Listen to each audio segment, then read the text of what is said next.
Comme autre annonce, nous annonçons le groupe qui a la lourde responsabilité cette semaine de recevoir la plus grande part de bénédiction de cette semaine. Alléluia. Et nous croyons que ce groupe va véritablement le faire avec joie parce que c'est un honneur de nettoyer le temple de Dieu. Alléluia. Et nous annonçons que c'est le groupe des chantres et des musiciens. Amen. Vous êtes bénis. Alléluia. Est-ce qu'on peut se lever maintenant? Je vais appeler ici respectueusement le révérend Willy qui a une annonce importante à donner. Je ne pouvais pas donner cette annonce, mais lui-même il va le faire. Alléluia.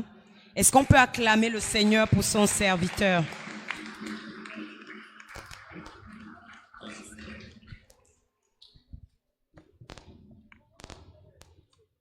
Gloire à Dieu.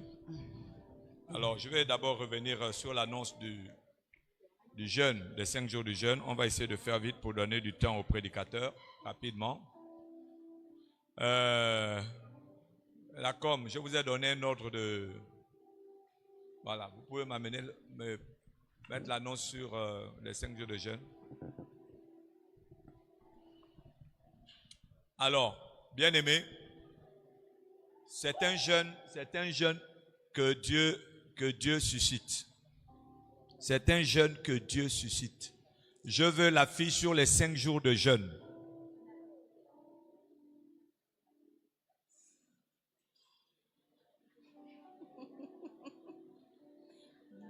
Bien, merci.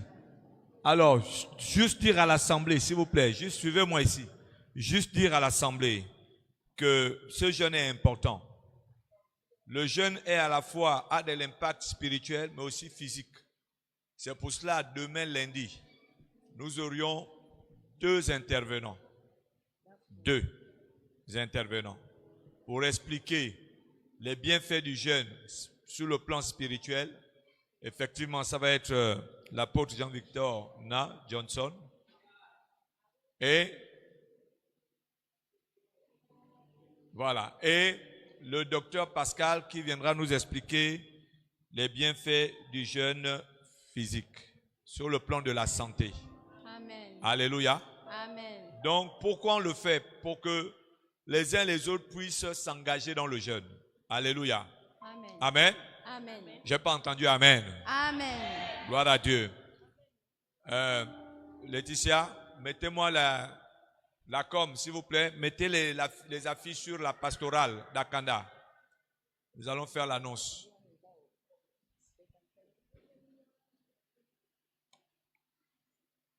Sur la pastorale d'Akanda. Bien. J'aurais aimé que vous commenciez par l'autre affiche, selon celle du 29 septembre. L'affiche du 29 septembre.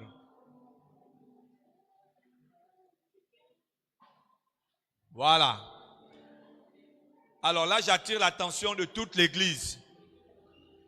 Nous avons ici, dans le cadre de la pastorale d'Akanda, la pastorale d'Akanda réunit un ensemble d'églises et des leaders, les pasteurs de la zone d'Akanda. Et nous avons eu la grâce cette année, de sorte que l'apôtre Jean-Victor Na Johnson est le président de la pastorale d'Akanda. Donc nous avons un grand culte que nous organisons ici à l'église avec les autres églises. C'est un culte, n'est-ce pas, de bénédiction pour tous les élèves et étudiants pour la rentrée scolaire de toutes nos églises. Donc, puisque c'est nous qui recevons, nous ne devons pas être absents nous-mêmes. N'est-ce pas, non? Hein? Nous ne devons pas être absents nous-mêmes. C'est nous qui recevons. Il ne faut pas qu'on vienne, ce sont les autres qui remplissent l'église à notre place. Ça nous concerne d'abord parce que nous avons été choisis. Notre église a été choisie pour recevoir cet événement-là qui a lieu le 29 septembre 2024 de 15h à 18h et c'est un dimanche. Donc, après le culte. Amen. Donc, les églises de Nzayon sont concernées les églises de Ovendo sont concernées. Ils viendront aussi. Alléluia. Amen. Amen. Amen. Le deuxième événement de la pastorale, l'affiche de tout à l'heure. Voilà. Vous voyez ici, vous avez le président de la pastorale, l'apôtre Jean-Victor Anna Johnson, et le président de toutes les églises de réveil, le révérend pasteur Gaspard Obian. C'est ici également, ce programme a lieu ici, le 12, je pense c'est un samedi, hein? Le 12 octobre, nous nous retrouvons ici à partir de 14h, de 14h à 18h. Donc c'est une conférence pastorale. Amen. Donc nous nous retrouvons ici à la conférence. Les modalités de la conférence sont, il y a des badges, hein? Un à 15 000, l'autre à 25 000. Donc vous payez votre badge, 15 000 ou 25 000, vous assistez à cette conférence. Mais elle concerne beaucoup plus, je pense, les leaders d'église. Hein? C'est beaucoup plus pour les leaders d'église. Alors, il y aura un chanteur invité, le pasteur Emmanuel Amos. Mais ça veut dire que si vous voulez assister, vous pouvez aussi acheter votre badge. Hein? Parce qu'il faut toujours apprendre. Peut-être que vous êtes un leader en devenir. Alléluia. Amen. Amen. Amen. Amen. Ok. Je vais parler du RIM. Il n'y a pas d'affiche, hein? Je parle du RIM. Nous avons, à partir du 13 au 20 octobre 2024, le RIM. Le RIM, c'est le réseau d'intercession mondiale. Beaucoup connaissent ce que c'est. Nous avons la conférence du RIM du 13 au 20 octobre 2024. J'ai une bonne nouvelle annoncée à l'église. Pour ceux qui le connaissent, Pierre-Daniel Martin lui-même a dit qu'il sera là. C'est pour cela que nous le faisons maintenant en octobre. Lui-même viendra. Toutes les dispositions sont prises. Il sera là pour animer cette conférence. Alléluia. Amen. Tous les responsables des départements, je dis bien tous les responsables des départements présents, s'il vous plaît. À ce culte ce matin, nous nous voyons à la fin pour une annonce. Le presbytère restera aussi à la fin. Alors, j'attire encore l'attention de tous les départements. Nous avons demandé à tous les départements de participer au don de la rentrée scolaire. N'est-ce pas, non? Au don de la rentrée scolaire. L'école a déjà commencé. Si le cahier arrive à la fin de l'année, ça ne sert plus à rien. L'année est finie, le cahier arrive. On est d'accord, non? L'école a démarré. Et là, je pense que c'est le don du protocole sécurité, n'est-ce pas? Je regarde du côté de Maman Elali. Est-ce qu'on peut acclamer pour le protocole sécurité? Ils ont réagi de façon rapide. Maintenant, pour les autres départements, y compris le presbytère, pour tous les autres départements, dimanche c'est le dernier jour, dimanche prochain. Parce que sinon le cahier risque de périmer. L'école est finie. Donc dimanche prochain, il y en a encore, amen. Apportez ceux qui ont apporté les dons, entrée scolaire, amenez. Nous bénissons vos vies, alléluia. Nous bénissons vos vies. Amen. Le social se chargera, n'est-ce pas, de partager cela. Donc dimanche prochain, c'est le dernier jour pour la rentrée scolaire. Les dons en rapport avec la rentrée scolaire. Amen. Amen. Nous avons parlé des missions. On va aller rapidement. Des missions, j'insiste. Au niveau de l'église, nous bénissons déjà vos vies. Tout à l'heure, nous allons faire une offrande de mission. Et vraiment, j'avais demandé que dans le cadre de l'église, les annonces de mission passent à chaque dimanche. Même si c'est programmé, on doit préparer la mission dès le début du mois. Commencez à mettre quelque chose dans une enveloppe. Alléluia. Est-ce que vous me suivez, peuple de Dieu? Amen. Je n'ai pas entendu. Est-ce que vous me suivez, peuple de Dieu? Amen. Pourquoi? Et je voudrais qu'on le fasse bien. Vous savez, quand vous donnez de l'argent pour une mission, cet argent va toucher une vie. cette vie va être changée par le Seigneur. Dieu va vous compter cette vie. Et quand cette vie qui a été touchée par le Seigneur a un appel du Seigneur dans sa vie, il crée ce qu'on appelle un ministère. Il va fonder plusieurs églises. Chaque personne que cette vie-là touche au travers du ministère que Dieu lui a donné, Dieu va vous le compter. Est-ce que vous me comprenez? Amen. Dieu va toujours vous le compter. Parce que c'est à cause de votre geste que l'évangile est arrivé dans la vie de cette personne. Est-ce que vous m'entendez? Donc je veux qu'au niveau de l'église, la mission soit bien préparée. On ne doit pas blaguer avec. On ne doit pas faire ça à la légère.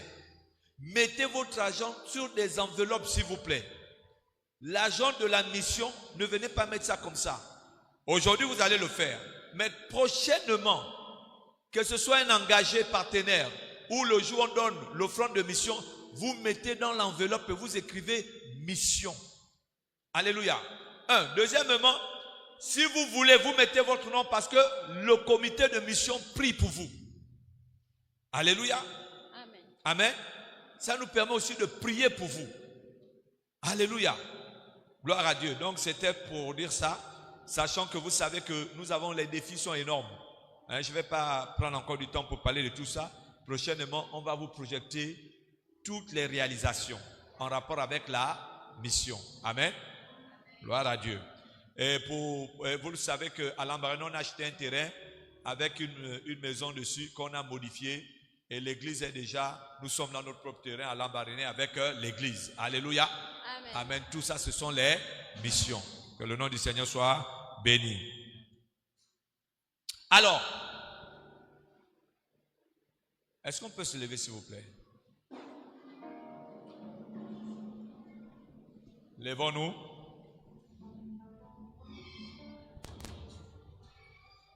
Levons-nous.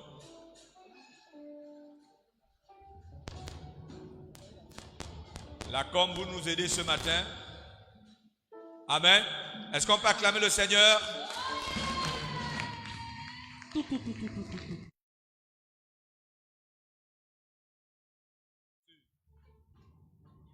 Peuple de Dieu avec moi maintenant. Joyeux 2, 3. Joyeux anniversaire.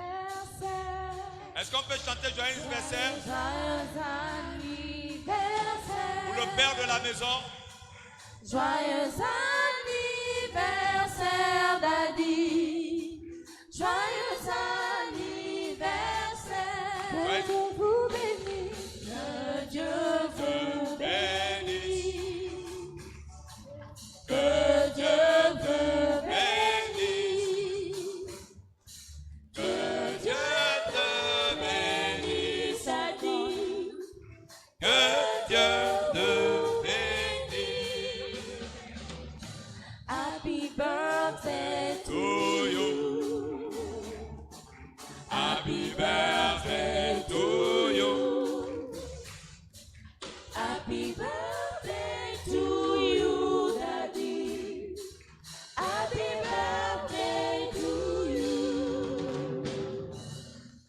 Alléluia. Dans Exode 20-19, la Bible dit honore ton père et ta mère. Alléluia. Et le presbytère, les pasteurs ont voulu montrer l'exemple. C'est l'anniversaire du père de la maison et nous prions les uns les autres, c'est ouvert, d'apporter un cadeau à votre papa. C'est très important. Et nous avons voulu ouvrir le chemin en tant que pasteur de la maison. Daddy, c'est un modeste cadeau, mais nous te l'offrons avec tout notre cœur. Parce que un père, on le reconnaît dans son amour. Un père, on le reconnaît dans sa présence. Un père, on le reconnaît dans ses différents conseils. Et tout le monde ici peut témoigner que tu es présent dans nos vies. Même quand tout va mal, tu es le premier à être devant notre porte pour nous soutenir, pour prier pour nous encourager. Tu es ce père qui ne demande jamais. Yes. Tu ne demandes jamais. Amen. Mais nous avons voulu t'offrir ce cadeau parce que tu le mérites. Tu le mérites. Et le peuple de Dieu ici m'entend. Je crois que ce ne sont que les premiers cadeaux. Je le crois. Reçois ces cadeaux de notre part, de la part du presbytère, des pasteurs, des évangélistes. Alléluia. Happy birthday to you. Woo! Gloire à Dieu. Happy birthday to you. Happy birthday to you, to you.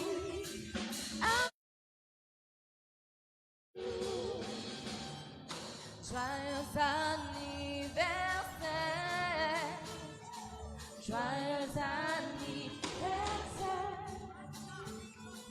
Joyeux anniversaire, Daddy. Joyeux anniversaire. Woo! Alléluia.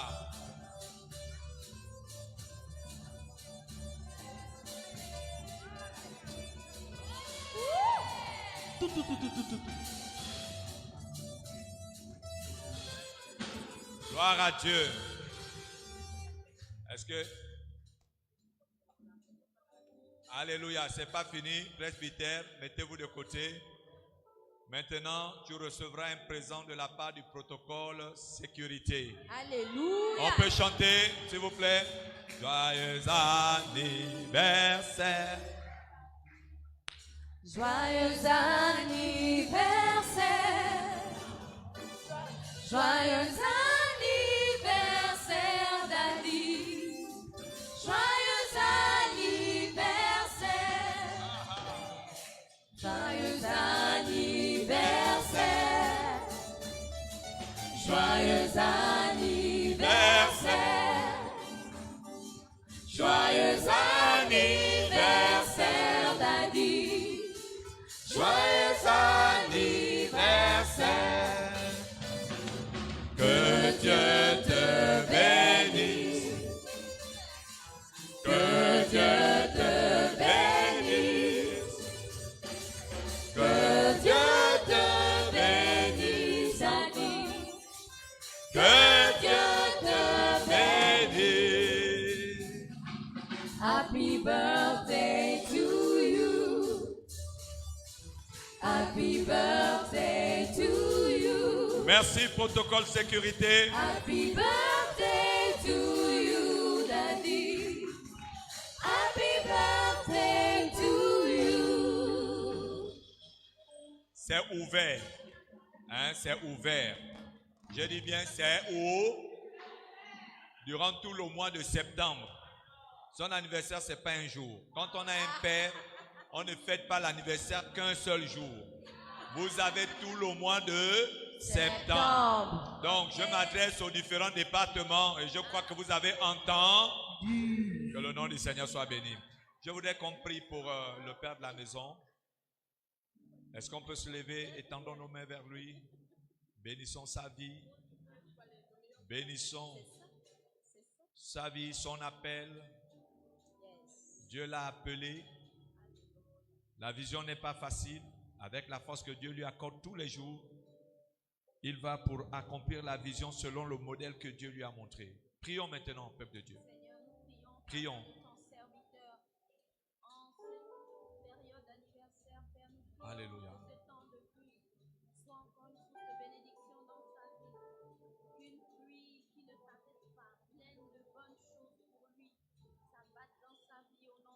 Père éternel, nous bénissons ton serviteur, l'apôtre Jean-Victor Nat Johnson. Seigneur, merci parce que tu renouvelles en lui l'onction. Tu renouvelles en lui la capacité d'aller encore plus loin en rapport avec la vision, de courir avec la vision. Seigneur, c'est toi qui es le soutien de sa vie. C'est toi qui l'aide à réaliser pas à pas ce que tu lui as dit. Seigneur, dans ces moments d'intimité, Seigneur, nous bénissons sa vie et nous déclarons qu'aucun malheur ne touche à sa vie. Au nom puissant de Jésus. Amen. Soyez bénis. Amen. Alors, sans plus tarder, Nous allons passer à la parole et je voudrais dire à l'orateur de ce matin, tu prends ton temps, le temps qui t'était imparti, alléluia, parce qu'il nous vient de loin, il est entre deux pays et il est du côté de Port-Gentil. Est-ce qu'on peut se lever pour recevoir le pasteur de l'église locale de la gloire divine de Port-Gentil, le pasteur Didier Ogoé. Pasteur Didier Ogoé. Alléluia. Alléluia.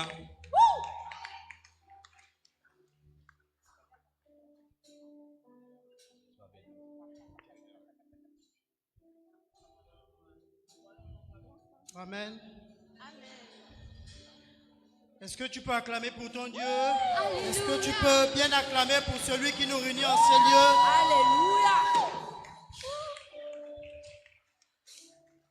Je ne suis pas satisfait de tes acclamations. Alléluia. Je ne suis pas satisfait. Acclame bien ton Dieu ce matin. Alléluia. Acclame ton Dieu ce matin. Alléluia.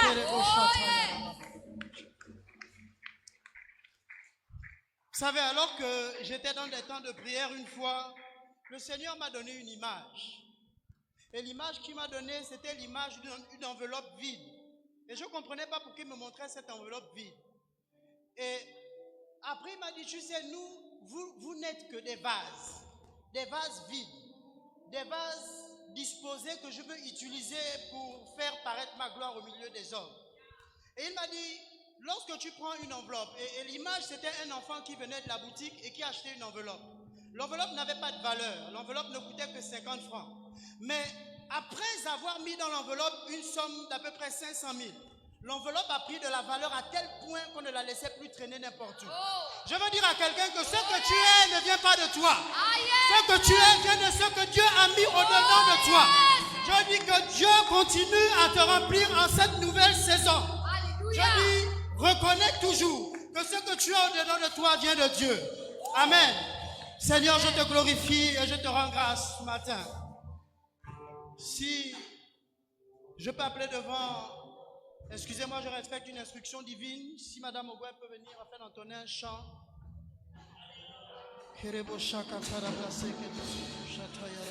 Saint-Esprit de Dieu, j'ai besoin de toi ce matin.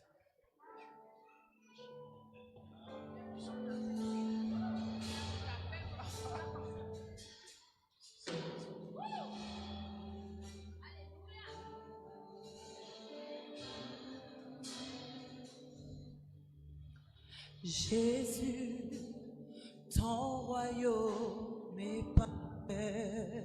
Tu es tellement parfait, Seigneur. Jésus, ton pouvoir est parfait. Personne n'est comparable à toi. Jésus, ton amour est parfait. Remplis-nous de cet amour. Jésus, oui, tu es saint.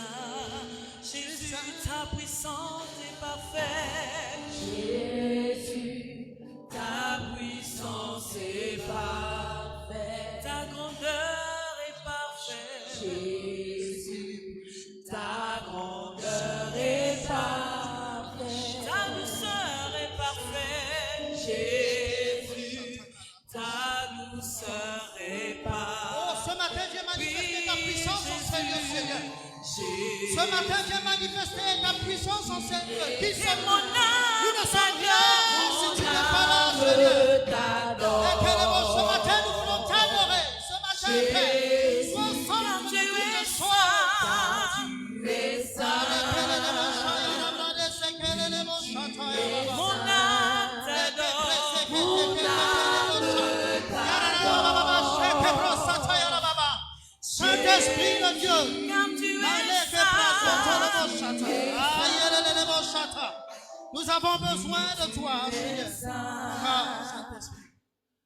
Sur la montagne, je me tiens,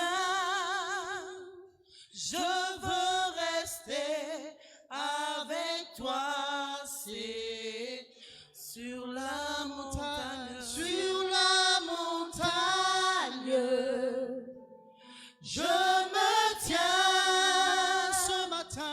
Je veux rester avec toi, Seigneur. Sur la montagne. Sur la montagne. Père, nous voulons rester avec toi sur la montagne. Ce matin, emmène-nous dans les lieux très hauts. Emmène-nous au-delà. Emmène-nous dans les hauteurs. Emmène-nous dans les hauteurs. Donne-nous de demeurer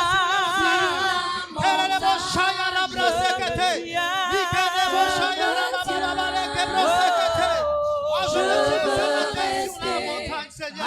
Avec toi, Seigneur. Oui, là-haut, Plus haut, encore plus haut, toujours plus haut, avec toi. avec toi. Plus haut, plus haut, plus haut. Oui, plus Plus haut, Encore plus haut avec toi, Seigneur. encore plus Nous voulons haut, monter plus haut. toujours plus haut, avec toi, Seigneur. Oui, plus haut. Plus haut, Oui, plus haut. encore plus haut, Toujours plus haut. toujours plus haut, avec toi, Seigneur. Oui, plus haut. Plus haut, Encore encore plus haut, toujours plus haut, avec toi, Seigneur. Oui, plus haut. Plus haut, encore plus haut, toujours plus haut, Avec toi. avec toi, Seigneur. Encore, oui, plus Plus haut. haut, Encore plus haut. encore plus haut, Toujours plus haut. toujours plus haut, avec toi, Seigneur. La bouche à Alléluia. Ton nom est infiniment grand. Que ton nom est infiniment grand. Que ton nom. Ton nom est infiniment grand. Oui, ton nom. Que ton nom est infiniment grand. Oh, oui, ton nom. Ton nom est infiniment grand. Oh, oui, ton nom. Que ton nom est infiniment. Ah, Seigneur, merci pour le nom, Père éternel. Merci pour le merveilleux nom. Merci pour ce nom devant qui tout genou fléchit, devant qui tout problème fléchit. Seigneur, ce matin, que ton nom soit élevé au-dessus de toute situation. Que ton nom soit élevé au-dessus de tout problème. Que ton nom soit élevé au-dessus de toute interrogation. Ce matin, que ta majesté s'élève. Que ta majesté s'élève. Que ta majesté s'élève. Que ta majesté s'élève. Que ta majesté s'élève. Oui, sa majesté. Sa majesté s'élève au-dessus des cieux. Hey! Que ton nom est Infiniment grand. Éternel, ton nom est réellement infiniment grand. À qui irions-nous? Tu as les paroles de la vie. À qui irions-nous, Seigneur? Tu as les paroles de la vie. Ce matin, que ton nom soit encore infiniment grand. Dans chacun des domaines de nos vies, Seigneur, viens te tester. Seigneur, ce matin, nous nous attendons à toi. Seigneur, c'est poussé par l'Esprit que des hommes ont parlé de la part de Dieu. Ce matin, Seigneur, parle. Ton peuple t'écoute. Seigneur, que je m'efface et que toi seul apparaisse. Que je devienne petit afin que toi tu grandisses. Ce matin, prends le contrôle de toutes choses. Et que toute la gloire te revienne au nom de Jésus. Amen. Est-ce que tu peux acclamer ce Dieu? Merci les gens, que Dieu vous bénisse.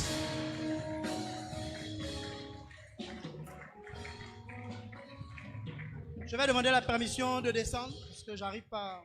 Amen.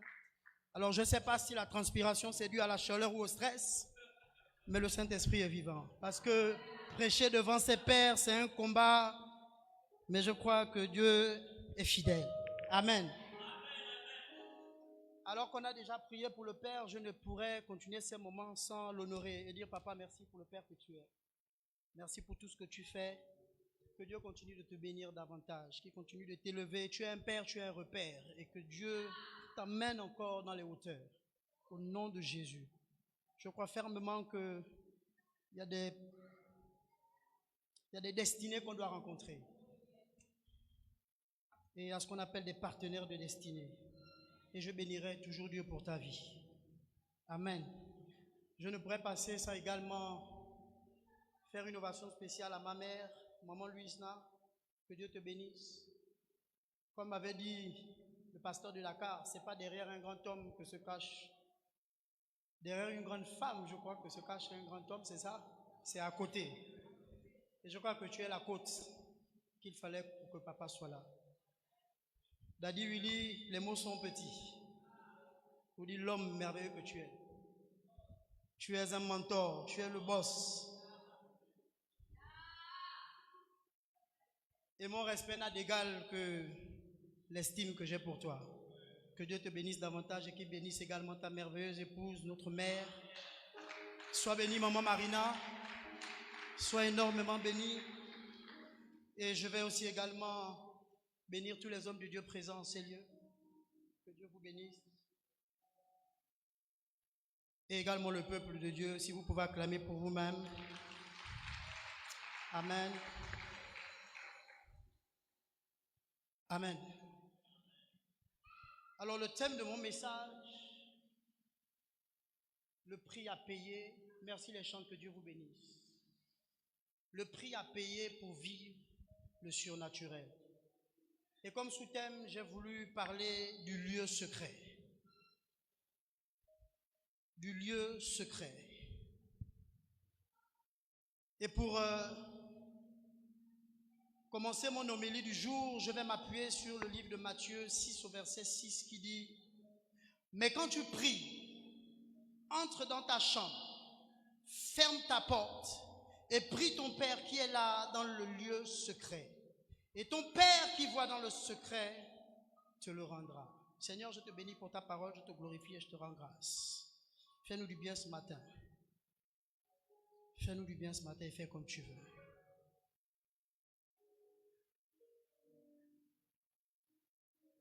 À bien des moments, beaucoup de personnes ne sont pas rentrées dans leur destinée parce que trop de fois n'ont pas compris le secret, parfois pour atteindre les hauteurs avec Dieu.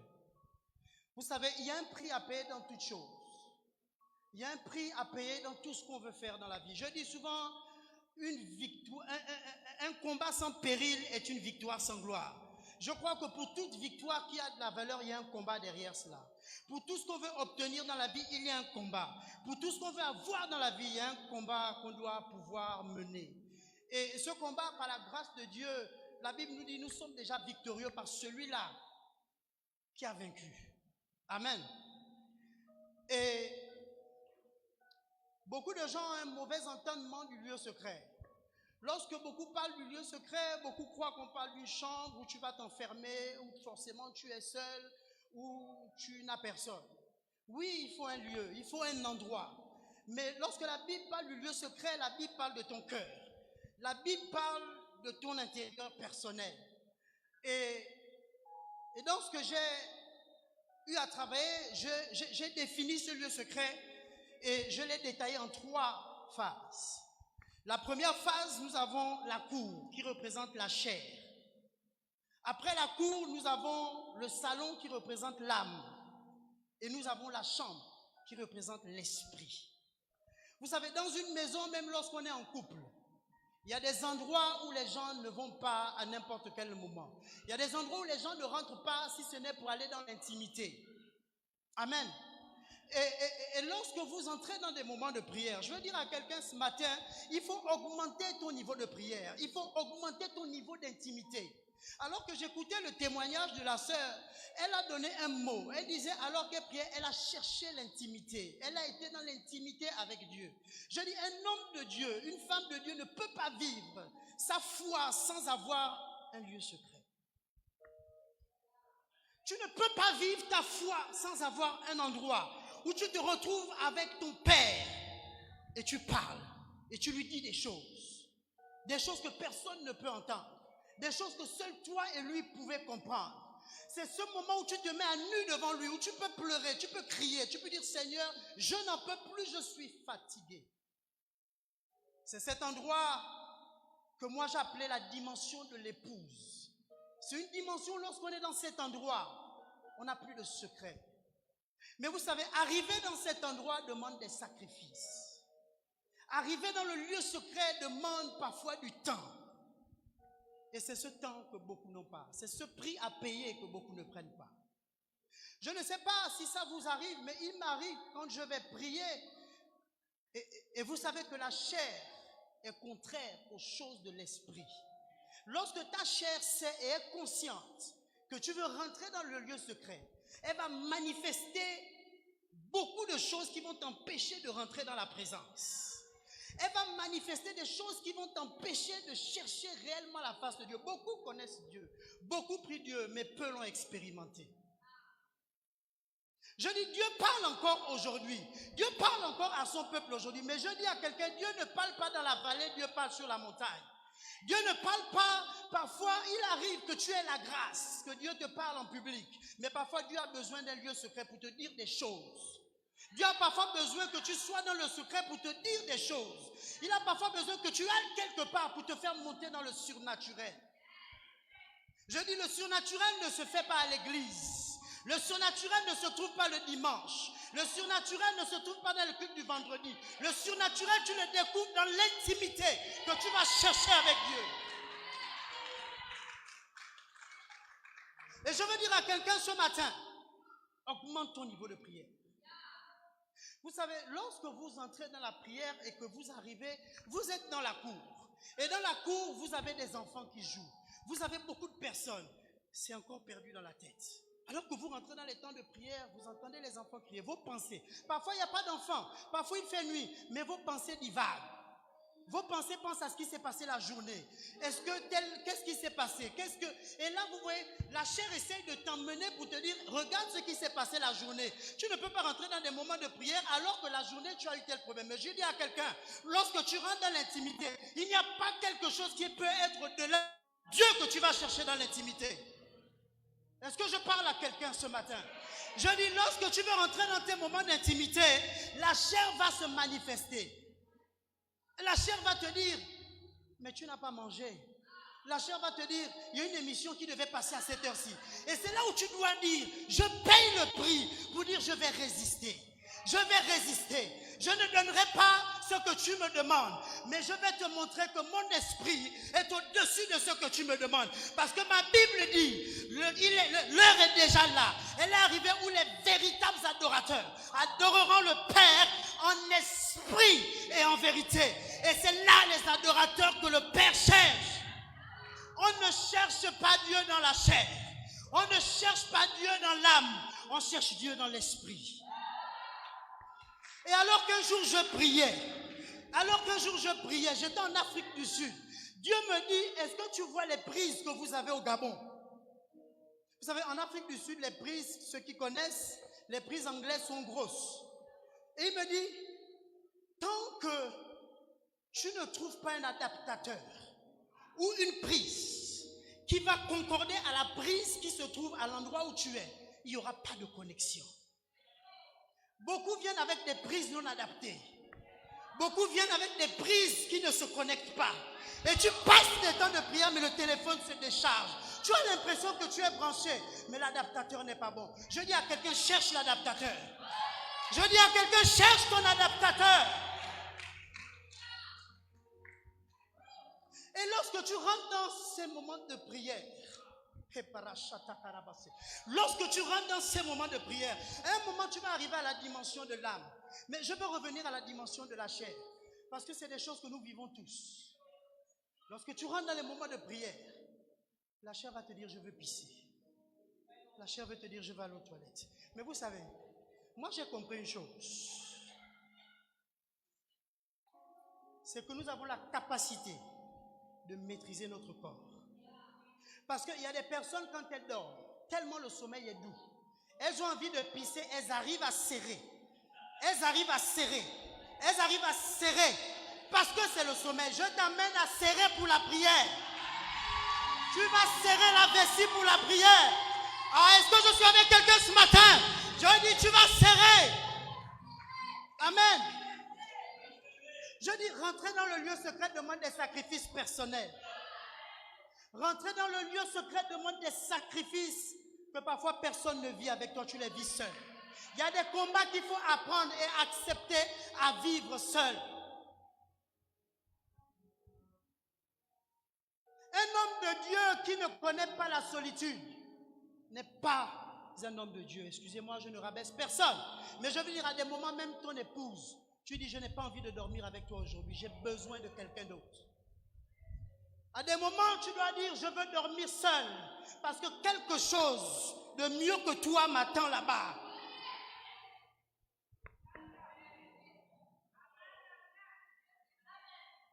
Est-ce que je suis avec quelqu'un? Et lorsqu'on arrive au domaine de l'âme, l'âme qui est le siège des émotions, alors que tu t'apprêtes à rentrer dans le lieu secret, l'âme vient te rappeler des blessures du passé. Tu ne peux pas prier alors que Dieu t'a rendu malade.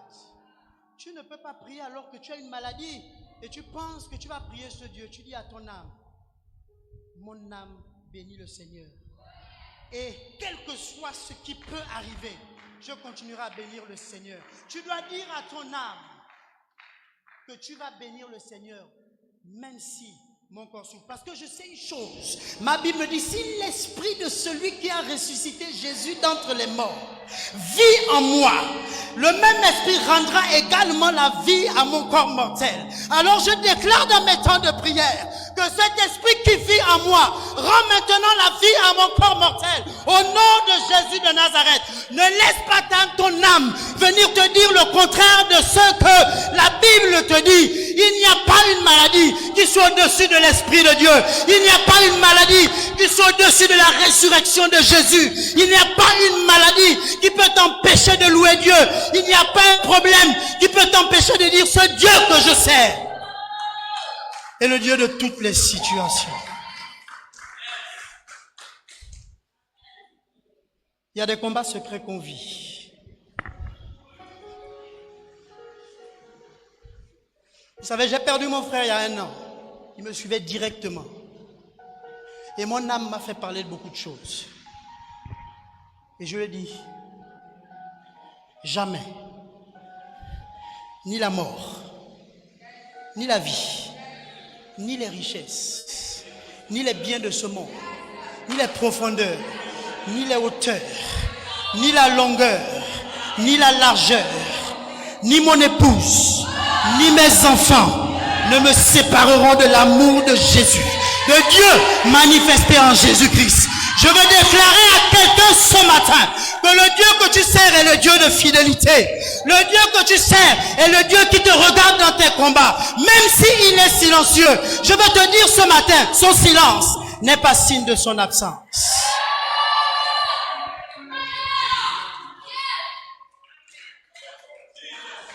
Accepte de rentrer dans le lieu secret. Et vous savez, lorsque vous allez passer ces étapes, caméraman, excuse-moi, moi je bouge beaucoup quand je prêche. Lorsque vous allez passer ces étapes qui sont difficiles, et que tu vas rentrer dans le lieu secret, que tu vas rentrer dans l'esprit, et c'est alors que je prie, Dieu me montre, excusez-moi, mais j'ai beaucoup d'images que Dieu me montre, et je prêche avec beaucoup d'images. Et Dieu me montre une image. Il me montre un avion. Et je suis dans l'avion et on est en train de décoller. Et l'avion cherche à prendre son attitude de croisière. Les moteurs augmentent. Le pilote met toute la puissance parce qu'il faut qu'il atteigne une hauteur. Et Dieu me dit, cette puissance, tu en as besoin pour atteindre une certaine altitude. Sans la puissance, tu n'atteindras pas le but. Et je vois l'avion forcé, je vois les moteurs.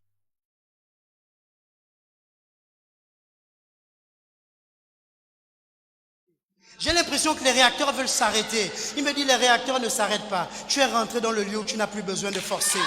Tu es rentré.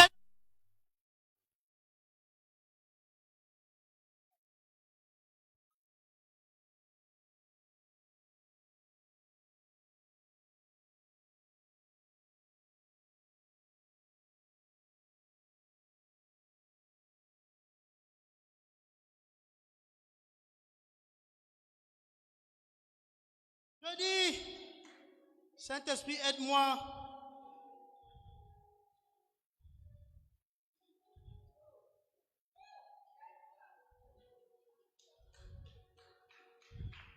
Je veux dire à quelqu'un, n'aie pas peur des combats. Vous savez, beaucoup de gens veulent être vus des hommes. Vous savez, prêcher ici n'est pas une gloire. Ce n'est qu'un appel. Et nous rendons grâce à Dieu qu'il ait choisi des hommes pour le faire. Mais parfois, certaines personnes vivent des combats dans le silence. Acceptez de vivre les combats dans les lieux secrets. Acceptez de pleurer dans les lieux secrets. Acceptez de crier à Dieu dans les lieux secrets. Je ne dis pas dans la chair, je ne dis pas dans l'âme. Voilà pourquoi je dis augmente ton niveau de prière. Arrive à un certain endroit. Vous savez, j'ai noté, il y a des manifestations. Non, les victoires publiques sont souvent la résultante de plusieurs exploits cachés. Je dis, laisse Dieu te parfaire dans le secret. Il y a un temps où on ne sort pas en public. Laisse Dieu te parfaire dans le lieu secret. Vous savez, j'ai compris une chose, c'est que si une femme accouche à moins de 9 mois, l'enfant ne sera pas parfait. Il faut laisser au temps le temps de te parfaire. Il faut laisser au temps le temps de te rendre mature, de te rendre fort. Et ça demande un prix. Je vous dis que dans certains endroits, il y a des bénédictions qui nous attendent. La Bible dit, je vous ai bénis de toutes sortes de bénédictions dans les lieux célestes. Et pour atteindre les lieux célestes, il faut aller à une certaine dimension. Pour aller dans les lieux célestes, il faut aller dans la dimension de l'esprit. Dieu va te montrer des choses. Dieu va te dire des choses. Et mon Dieu m'a dit,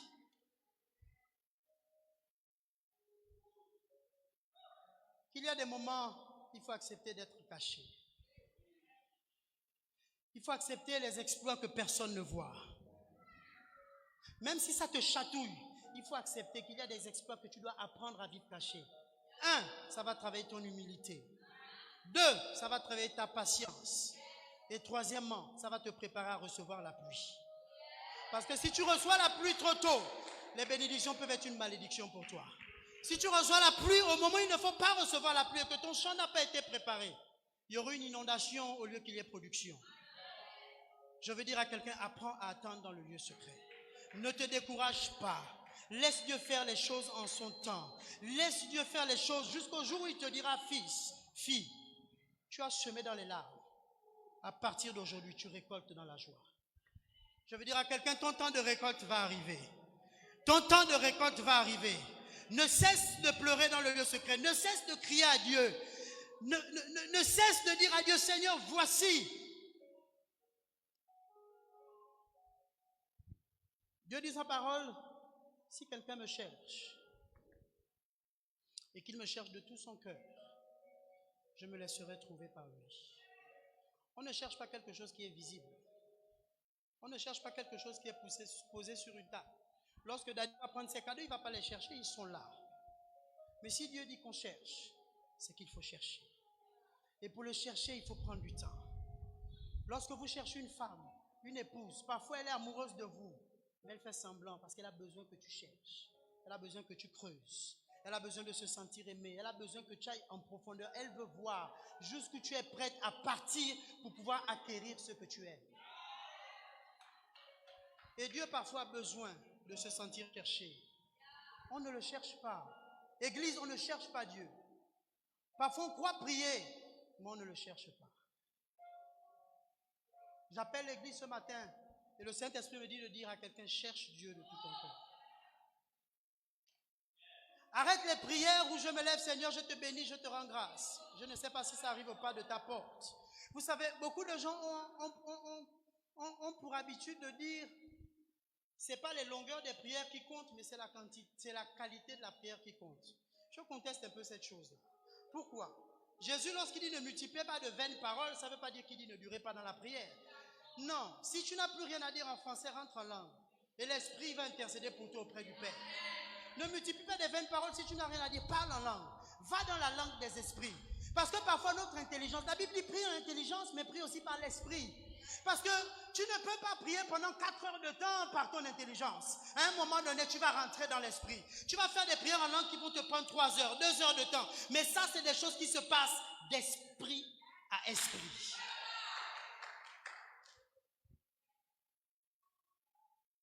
Parfois, vous voyez certaines personnes dans le public, ils ont payé des prix. Parfois vous voyez certaines victoires. Il y a eu des prix énormes qui ont été payés. Je vais prendre le cas pour les hommes qui aiment le football. Aujourd'hui, on va dire Messi, on va dire Ronaldo. Oui, on voit ce qu'ils font sur le terrain. Mais je crois certainement avec assurance que le prix payé par ces hommes, en termes d'alimentation, en termes d'heures d'entraînement, en temps de sacrifice familial, en temps de sacrifice de vacances. Mais ce sont des choses que l'on ne voit pas. Et une autre image que Dieu m'a donnée. Il m'a dit, ne vous fatiguez pas de mes images.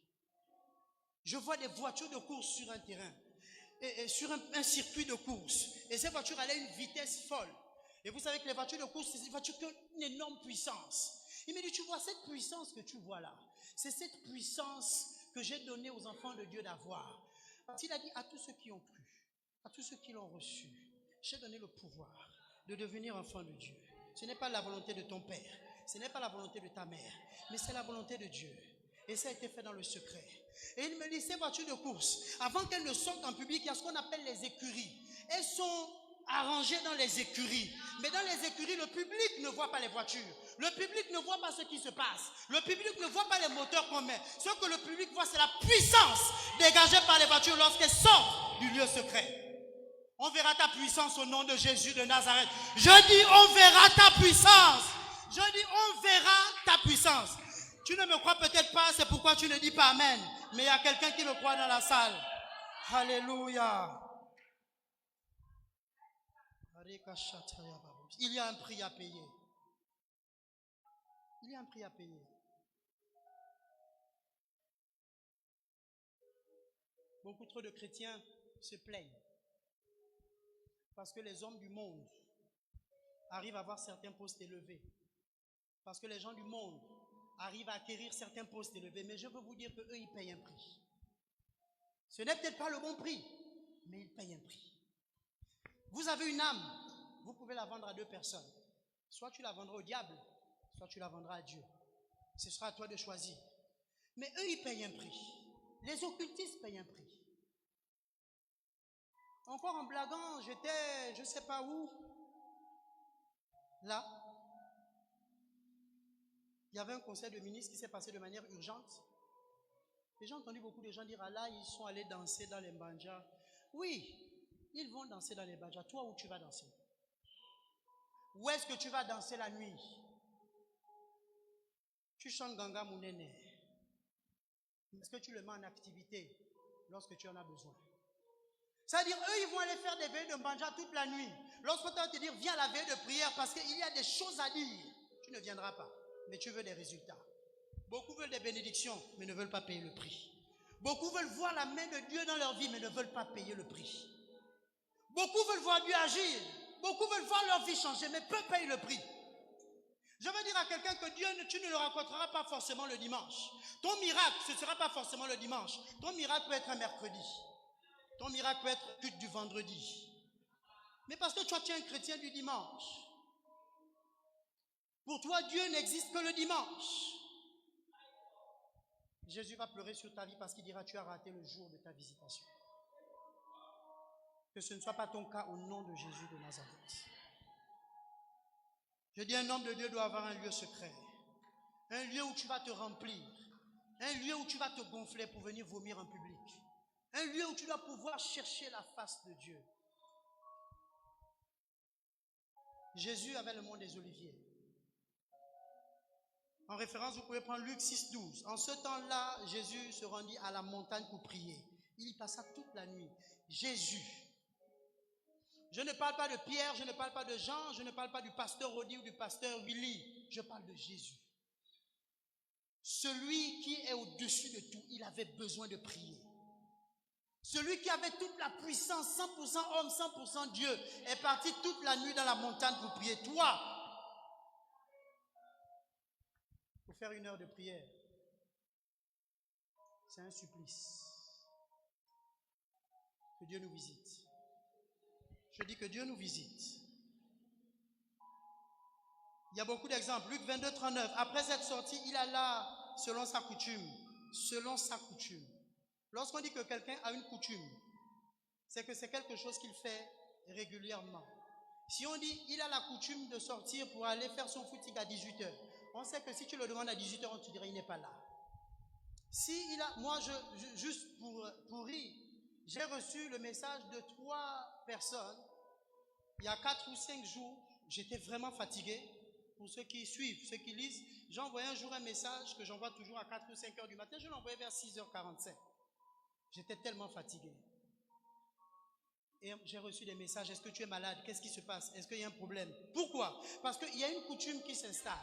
Et la coutume, lorsqu'elle n'est pas un moment respecté, il y a des gens sensibles qui vont te dire qu'est-ce qui se passe?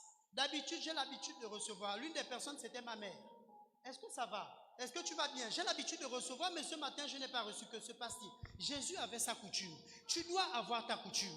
Tu dois avoir une coutume de prière. Tu dois avoir un temps avec Dieu. Daniel avait une coutume. Daniel, la Bible nous dit que c'est même par sa coutume que les gens ont voulu le trahir parce qu'on savait qu'il priait 3 fois par jour. Mais c'est par sa coutume. Tu dois avoir une coutume. Ou lorsqu'on vient dire là, tu ne peux pas la voir. Elle est dans ses temps d'intimité. À ce moment, tu ne peux pas l'appeler. Elle est en train de prier.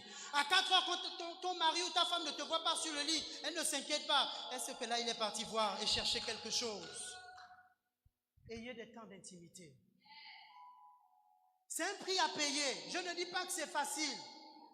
Oui, le sommeil est bon, mais à des moments, tu dois dire, je dois arrêter le sommeil parce que les gyrophares sont allumés.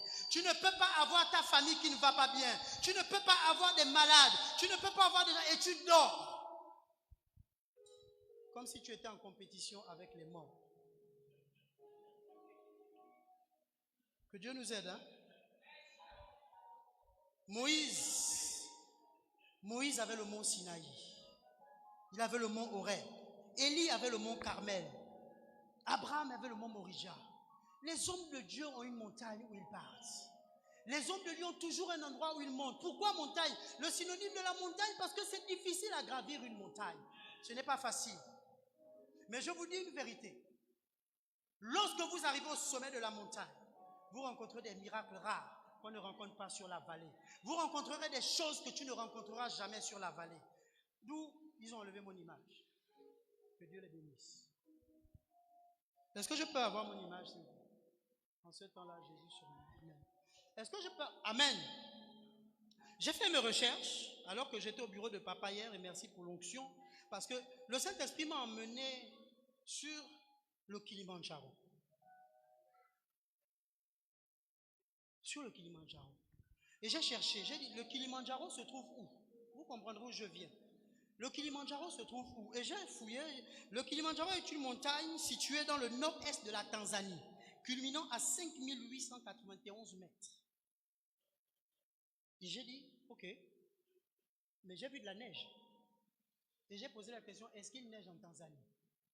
Parce que Dieu m'a montré cette image. J'ai dit, il doit y avoir une raison pourquoi tu me montres cette image. Pourquoi tu me montres le Kilimandjaro? Il y a une raison pour laquelle tu me montres cette image. Et j'ai posé la question, est-ce qu'il neige au Kilimandjaro? Et, excusez-moi, en Tanzanie. Réponse de Google.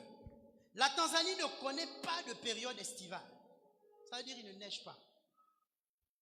Ou hivernale classique. Elle connaît en revanche des saisons de pluie et des saisons sèches, comme au Gabon, de 5 mois. Cependant, il existe techniquement 2 périodes sèches en Tanzanie.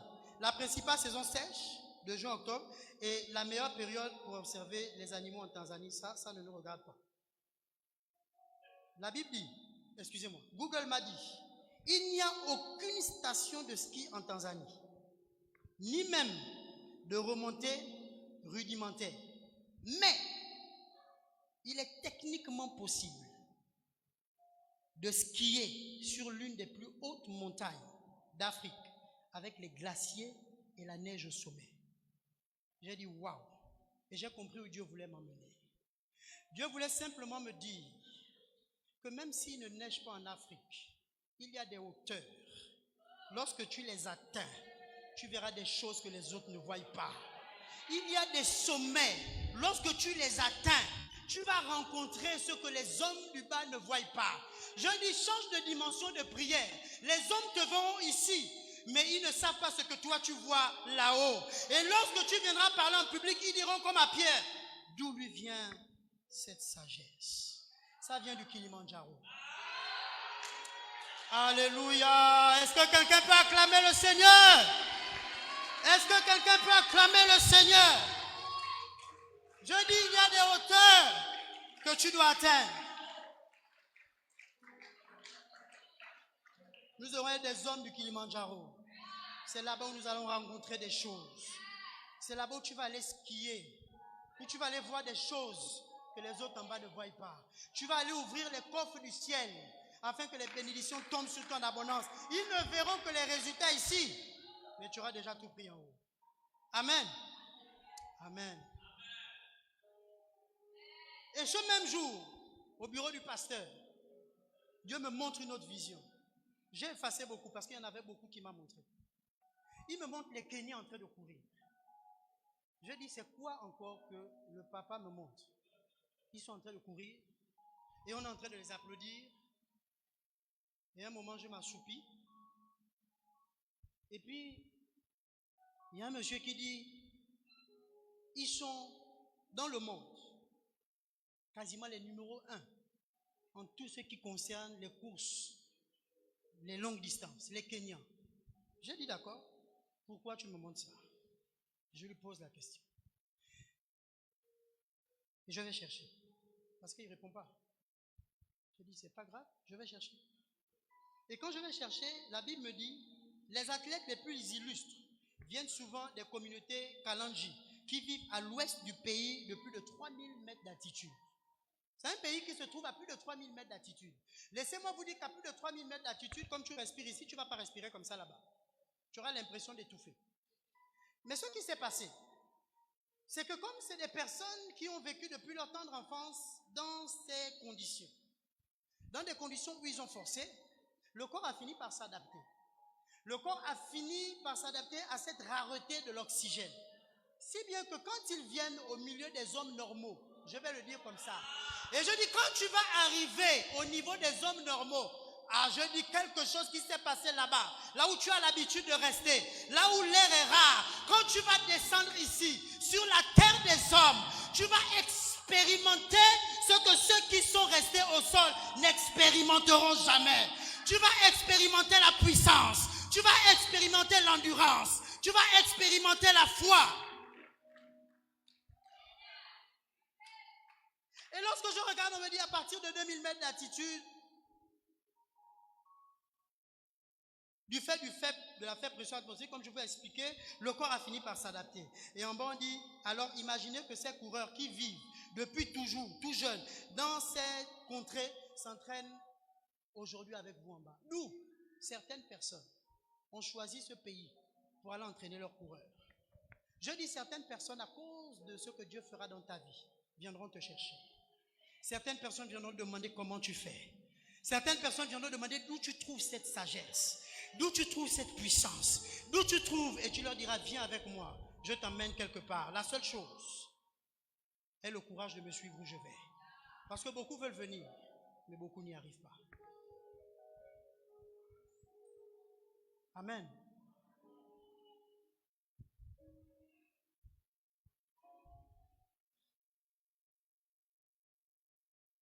Tu dois donner à Dieu ce qui te coûte.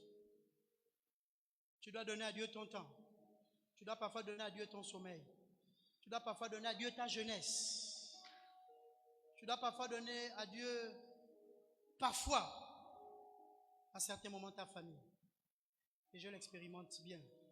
Parfois, tu es obligé d'être loin de ta famille parce que tu veux servir Dieu. Ce n'est pas pour faire plaisir à un homme. On a les mêmes sentiments que vous, nos enfants nous manquent autant qu'ils vous manquent. Mais tu te dis à un moment donné, pour l'œuvre de Dieu, je vais le faire. Et je sais que la récompense sera grande. Parce que mon Dieu qui voit dans le secret, il saura toujours te récompenser. Amen. Mais il y a un prix à payer. Que l'Église comprenne que ce lieu n'est pas un lieu de spectacle.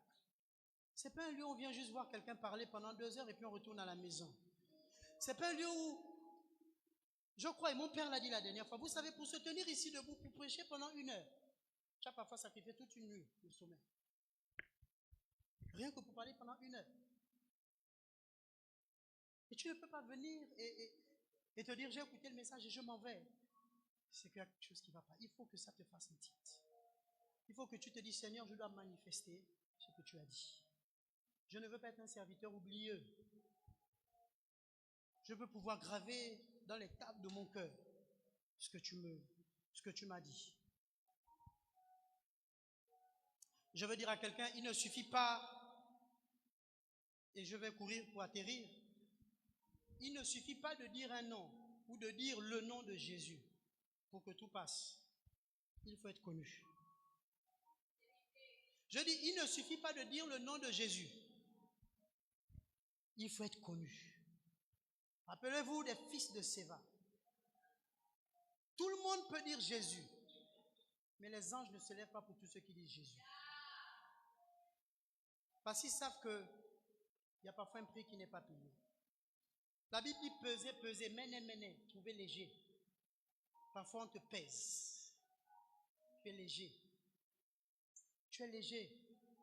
Et quand Dieu te dit avance encore, accepte d'avancer. Que Dieu ne te trouve pas léger. Que lorsque tu déclares, l'ennemi baisse. Parfois tu n'as pas besoin de crier, ta présence seule suffit pour écarter les choses. Luc 4, à partir du verset 1, 2, et ensuite je vais sauter au 14, c'est un verset que vous connaissez. Jésus, rempli du Saint-Esprit, revint du Jourdain où il fut conduit par l'Esprit dans le désert, où il fut tenté par le diable pendant 40 jours. Il ne mangea rien durant ces jours-là. Et après, ces jours furent écoulés, il eut faim. Jésus aussi a eu faim. La Bible nous dit après 40 jours, lorsqu'il ressort, il n'est plus seulement rempli du Saint-Esprit. Suis-moi bien, la Bible dit qu'il est revêtu de la puissance. Beaucoup sont remplis, mais non pas le revêtement. Le revêtement va te servir à quoi? Le revêtement, c'est ce qui va te donner d'opérer avec toute la puissance. Je vais vous prendre un exemple et une autre image, d'ailleurs. Le revêtement, quand la Bible dit dans Luc 10, disait, voici, je vous ai donné le pouvoir de marcher sur les serpents, les scorpions et toute la puissance de l'ennemi et rien ne pourra vous nuire. C'est réel. Mais pourquoi certaines personnes sont encore nuies par ces choses-là? Pourquoi certaines personnes n'arrivent pas à marcher sur les serpents et les scorpions? C'est une question qu'il faut se poser. Pourquoi certains sont encore malmenés par les esprits familiaux? Pourquoi certains sont encore en train de pleurer parce que la tante apparemment, je crois, m'a mangé? En tant que chrétien, c'est même un langage que tu ne dois plus avoir. Parce que tu as reçu le pouvoir. Tu as reçu le pouvoir. Et avec l'esprit de Séva, rappelez-vous, il a répondu, je connais Paul, je connais Jésus, mais vous, qui êtes-vous? Mais vous, qui êtes-vous? On a, je pense, maman Marina, là. Elle est dans les corps. Je ne sais pas si c'est l'armée, si c'est la police, si c'est quel corps? Elle est de la police. Le revêtement, ce n'est pas quelque chose qui va rester constamment avec toi. Mais c'est quelque chose que tu vas chercher dans le secret quand tu as besoin d'opérer. Mais tu restes rempli du Saint-Esprit. Mais ça veut dire, maman Marina, lorsqu'elle va rentrer dans l'exercice de ses fonctions et que le revêtement va tomber sur elle, ça veut dire qu'elle va mettre ses tenues ou sa tenue de police, l'influence qu'elle a, comme elle est habillée là, ce ne sera pas la même quand elle aura revêtu sa tenue de police. Ça veut dire, même si ce n'est qu'une femme et qu'il y a deux costauds qui arrivent derrière, qu'elle a sa tenue, elle n'aura pas besoin de parler. Si elle dit, mettez-vous sur le côté, ils se mettront sur le côté. Je dis, c'est comme ça que tu vas opérer avec les ennemis. Je dis, tu vas opérer à cette dimension au nom de Jésus de Nazareth. Je dis, tu n'as pas besoin de crier. Tu n'as parfois pas besoin de passer des veillées de prière. Tu diras seulement toi, lève-toi et marche. Tu auras la capacité de guérir un paralytique. Pourquoi les miracles ne viennent plus? C'est parce qu'au-delà du revêtement, il n'y a pas la foi. Parce que la foi est la substance qui amène le miracle. La foi est la substance qui active le miracle.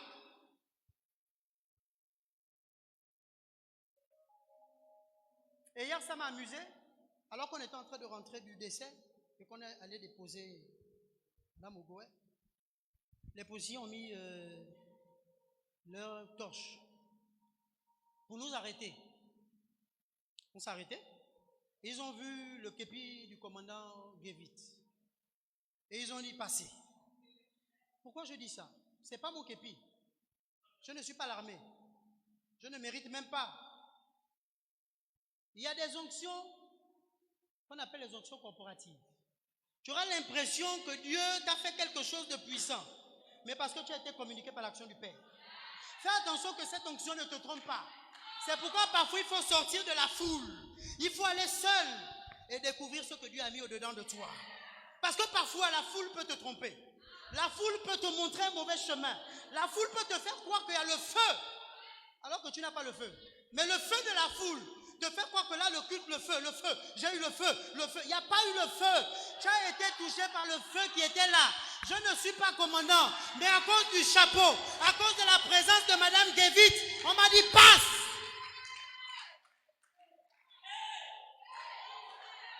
Moi je ne suis pas policier.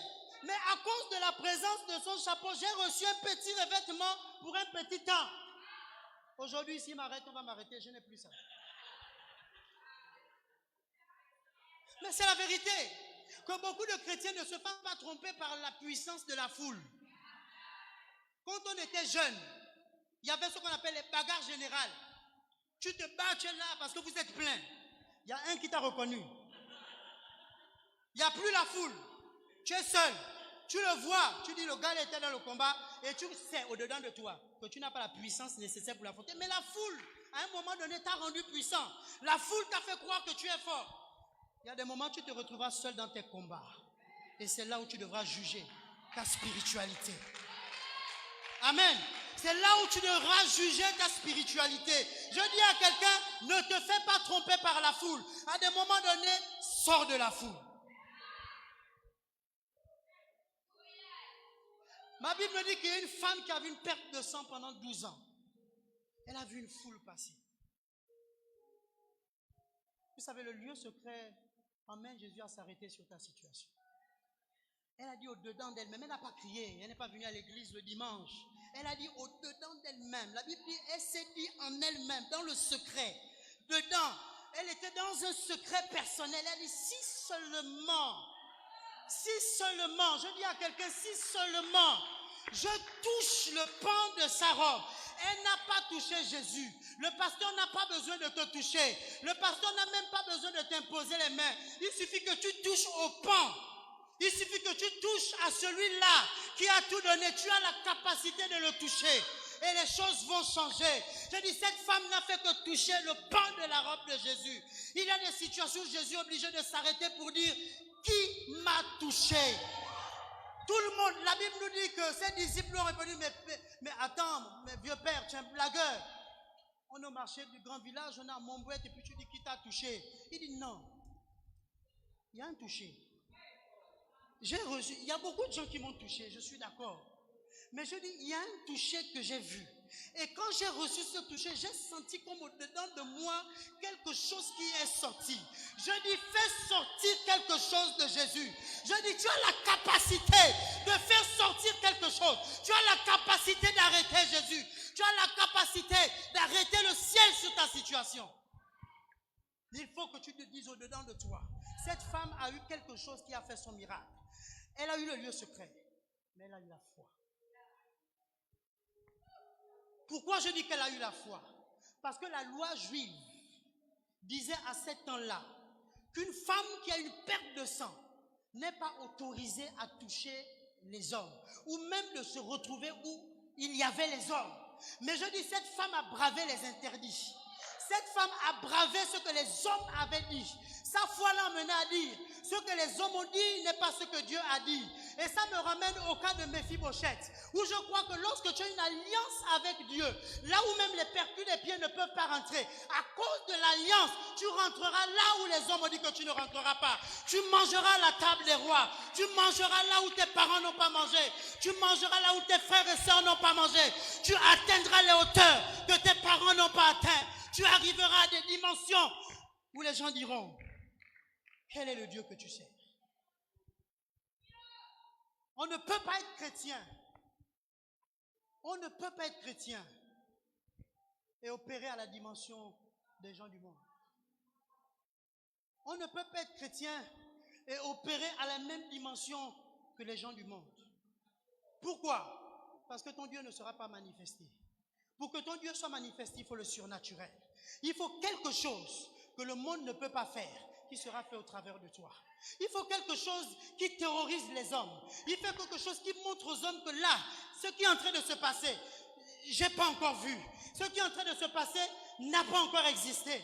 Moi, j'ai dit que, et j'ai vu dans mes 7 ans de médecine qu'il est impossible de guérir un cancer. Et je veux parler à quelqu'un aujourd'hui, je ne sais pas si tu es dans cette salle. Si tu as un cancer, je déclare qu'il est brûlé à la racine au nom de Jésus de Nazareth. Je dis qu'il est brûlé à la racine au nom de Jésus de Nazareth. Saint-Esprit. Je dis, tu ne peux pas opérer à la même dimension auquel opèrent les hommes.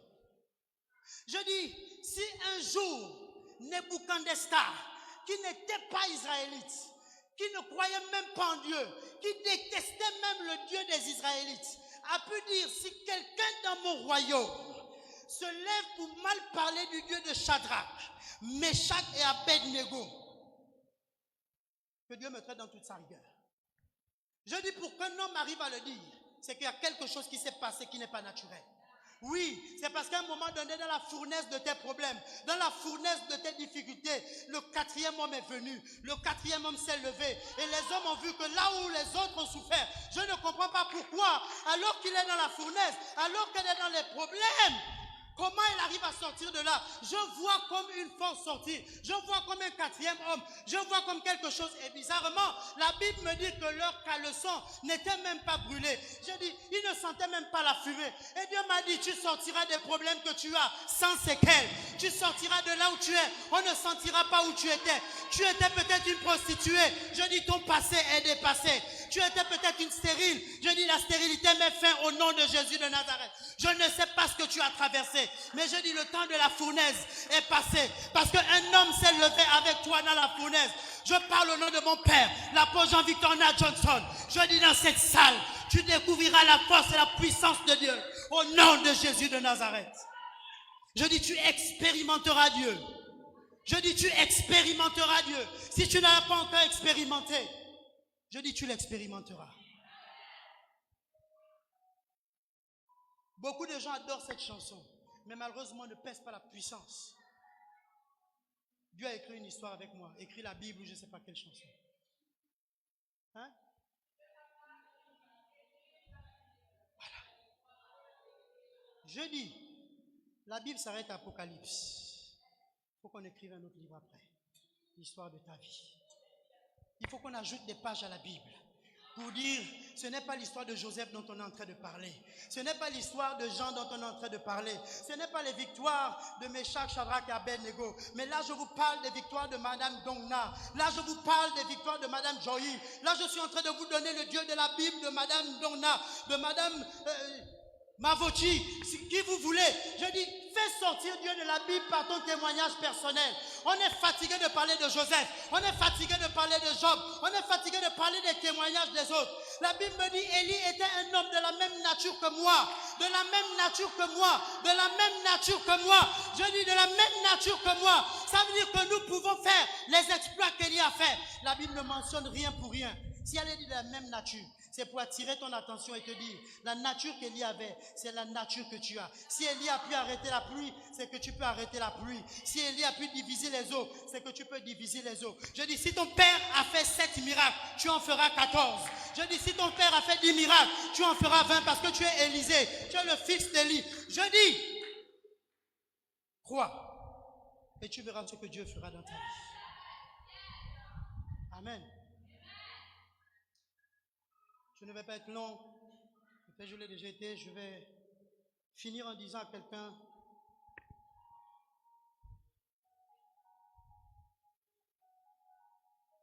qu'il n'est pas encore trop tard.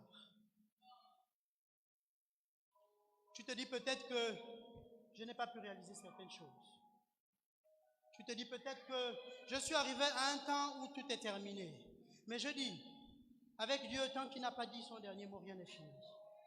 Tant qu'il n'a pas mis son point à la ligne, tant qu'il n'a pas mis son point final, je dis, rien n'est terminé. Je dis, cultive le lieu secret. Va écouter ton Dieu. Va écouter ce qu'il a à te dire. Beaucoup de gens n'entendent plus Dieu parler. Beaucoup de gens n'écoutent plus Dieu parler. Un jour, il y a un fils de l'église à Port-Gentil qui me demande, explique-moi un peu. Tu dis souvent que Dieu t'a dit, tu as vu.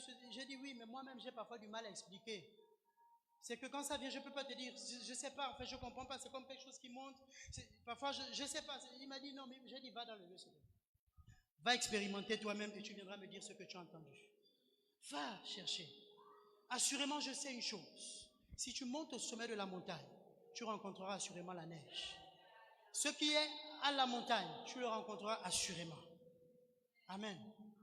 Je veux dire, Seigneur, touche le cœur de quelqu'un ce matin. Dans la version de Darby, la Bible dit, celui qui habite dans la demeure secrète du Très-Haut repose et logera à l'ombre du Tout-Puissant. Beaucoup de versions disent celui qui demeure à l'abri du Très-Haut, c'est vrai. Mais cette version dit celui qui demeure, celui qui habite dans la demeure secrète. Il y a des demeures où il faut habiter. Il y a des demeures secrètes où il faut apprendre à habiter. Il faut apprendre à se retirer du monde à un moment donné et d'aller chercher cette demeure. Mais lorsque on dit tu habites, c'est pas que tu es passager, c'est que tu es là. C'est ta maison. C'est pas un endroit où tu es passager. Quand on dit tu habites à cet endroit, c'est que c'est là où tu demeures tout le temps. Donc il faut que tu demeures dans cette présence. Il faut que tu demeures dans cette atmosphère. Amen. Dieu dit, nous monterons au Kilimandjaro. Et nous verrons les choses que les hommes du bas ne peuvent voir. Amen. Je dis, c'est encore possible. Seigneur, je te bénis et je te rends grâce. Parce que tu es un Dieu fidèle et bon. Et je sais que tu es le Dieu qui restaure encore les vies. Tu es celui-là qui ramène la vie là où il y avait la mort. Seigneur, je te glorifie. Il restaure encore, encore, encore. Il restaure encore, encore, encore. Le temps des miracles n'est pas passé. Je dis, le temps des miracles n'est pas passé. Le temps où Dieu agit n'est pas passé. Il restaure encore, encore, encore. Il restaure encore, encore, encore. Le temps des miracles n'est pas passé. Il est le même hier, aujourd'hui, éternel. Il restaure encore. Il restaure encore. Je ne sais pas, tu es peut-être à cet endroit et que tu as constaté que ta vie de prière est en baisse. Tu ressens des lourdeurs pour prier. Tu n'arrives pas peut-être à te lever. Tu n'arrives pas à prier comme il faut. Je dis, viens, nous allons prier pour toi afin que Dieu puisse te restaurer. Dieu puisse te redonner cette fougue que tu avais. Si tu ne l'as pas encore eu, nous allons prier pour toi afin que Dieu puisse mettre au-dedans de toi cette envie de prier, cette envie de rentrer dans le lieu secret. Que Dieu t'équipe encore davantage. Je dis, si tu es en ces lieux, viens, nous allons prier pour toi. Restaure encore, encore, encore. Le temps des miracles n'est pas passé. Il est le même hier, aujourd'hui, éternel. Il restaure encore. Dieu veut restaurer des vies ce matin. Dieu veut restaurer des vies de prière ce matin. Je sais que tu te gênes peut-être de venir devant, mais je dis, Dieu veut restaurer des vies ce matin. Saisis cette occasion où Dieu a besoin de pouvoir t'emmener dans les hauteurs. Il dit, si vous, méchants comme vous êtes, vous arrivez à donner de bonnes choses à vos enfants, à plus forte raison, si vous me demandez le Saint-Esprit, comment je ne vous le donnerai? Ce matin, il te fait un appel, il te dit, viens. Si tu te sens faible, si tu te sens lourd dans la prière, encore, il restaure encore, encore, encore. Le temps des miracles n'est pas passé. Il est le même hier, aujourd'hui, éternel. Il restaure encore. Il restaure encore. Encore, encore. Il restaure encore. Encore, encore. Le temps des miracles n'est pas passé. Si tu es là dans cette salle, je fais un dernier appel. Ta vie de prière n'est plus ce qu'elle était. Tu as du mal pour prier. Tu as du mal pour te lever. Tu as du mal à crier à Jésus. Tu as du mal à crier au Seigneur. Il a besoin de toi ce matin. Viens devant. Les chants n'arrivent pas à prendre ce chant.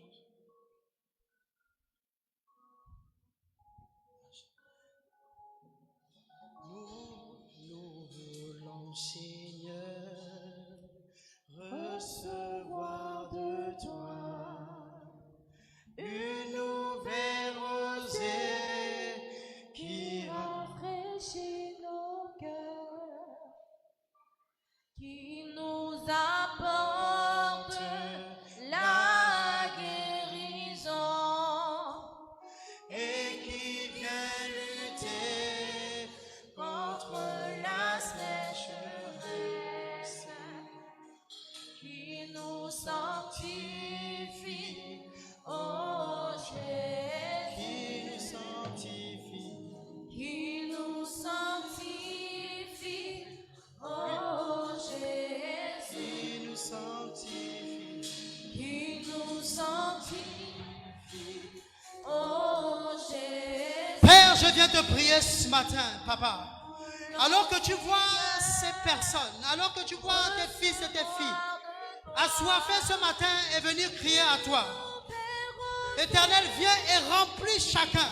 Ce matin, Père éternel, que leur vie change, que quelque chose se passe dans le surnaturel, que quelque chose se passe dans le monde des esprits.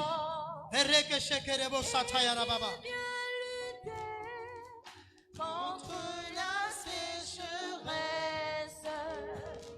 qui nous sanctifie, oh Jésus, qui nous sanctifie, oh Jésus.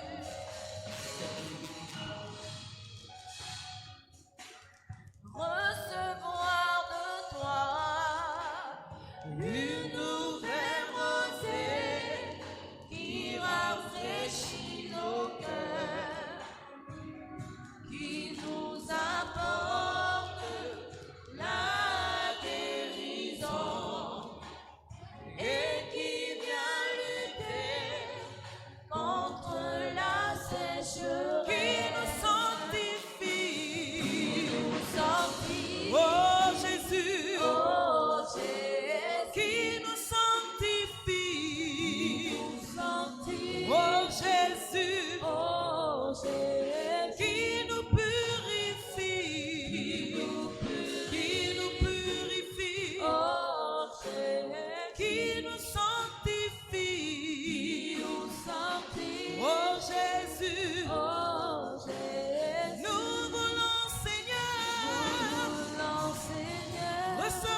qui rafraîchit nos cœurs et qui nous apporte la guérison et qui vient lutter contre la sécheresse, qui nous sanctifie. Oh Jésus, Qui nous sanctifie. oh Jésus, Qui nous sanctifie. Oh Jésus, qui nous sanctifie. Oh, qui nous sanctifie. oh Jésus. Gloire à Jésus. Gloire à Jésus. Alors, je voudrais d'abord rappeler que demain, nous nous retrouvons ici à partir de 18h. Le jeûne commence aujourd'hui à minuit. Et nous nous retrouvons ici demain à partir de 18h jusqu'à 19h30. C'est 1h30. Alléluia. Que le nom du Seigneur soit béni. Alors, toutes les personnes qui voyagent, vous avez un déplacement. Vous allez à l'extérieur du pays accompagner les enfants ou même vous-même vous voyagez, un enfant qui voyage, que ce soit à l'extérieur ou à l'intérieur du pays, venez, nous allons prier pour vous maintenant. C'est trop proche. Venez, nous allons prier pour vous. Alléluia. Ah, Péka, tu voyages. Amen, elle voyage. Alors, est-ce qu'il y a d'autres personnes qui voyagent? Alléluia.